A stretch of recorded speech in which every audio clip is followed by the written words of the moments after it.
ప్రపంచంలో ఎక్కడ చూసినా శాంతి కానీ సమాధానం కానీ లేదు. పోనీ పైగా భద్రత ఉందంటే భద్రత అంతకన్నా లేదు. ఎందుకంటే ఎటువంటి రోజుల్లో ఉన్నామంటే ఎప్పుడు ఏమి సంభవిస్తుందో కూడా ఎవరికీ తెలియని పరిస్థితులు. ఆరోగ్యం అవ్వచ్చు, లేకపోతే ఎక్కడ చూసిన పరిస్థితులు అవ్వచ్చు. విపత్తుకరమైన పరిస్థితులు చూస్తున్నారు కదా. అస్సాంలో వరద బీభత్సం, ఎంతమంది చనిపోతున్నారు, అమాయక ప్రజలు నశించిపోతున్నారు. ఇవన్నీ ఎందుకు సంభవిస్తున్నాయి? ఎందుకంటే దేవుడు చెప్పాడు, నోవాహు దినముల్లో ఉన్నట్టు అంత్య దినముల్లో పాపము అక్రమం విస్తరిస్తుంది. ఎక్కడ చూసినా చూస్తున్నారు కదా, అవినీతి, అక్రమము, చిన్నపిల్లల్ని చెరపడము, ఇవన్నీ ఏంటి? పాపానికి సూచనే కదా. దేవుడు ఎన్ని రోజులు ఊరుకుంటారు? దేవుడు ఉగ్రత దినముల్లో ఉన్నాడు. దేవుని ఉగ్రత మనం తాళలేం.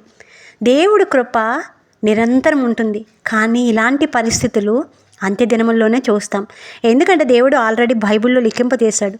అంత్య దినముల్లో అపాయకరమైన దినములు చూడగలుగుతాం. అంతేకాదు, యుద్ధములు, అక్కడక్కడ యుద్ధములు సంభవిస్తాయి, వరదలు, కరువు, అంతేకాదు పాపము అక్రమం విస్తరిస్తుంది. ఇవన్నీ జరుగుతున్నాయి కదా. మరి దేవుడు రాకడ కూడా సమీపంగానే ఉంది.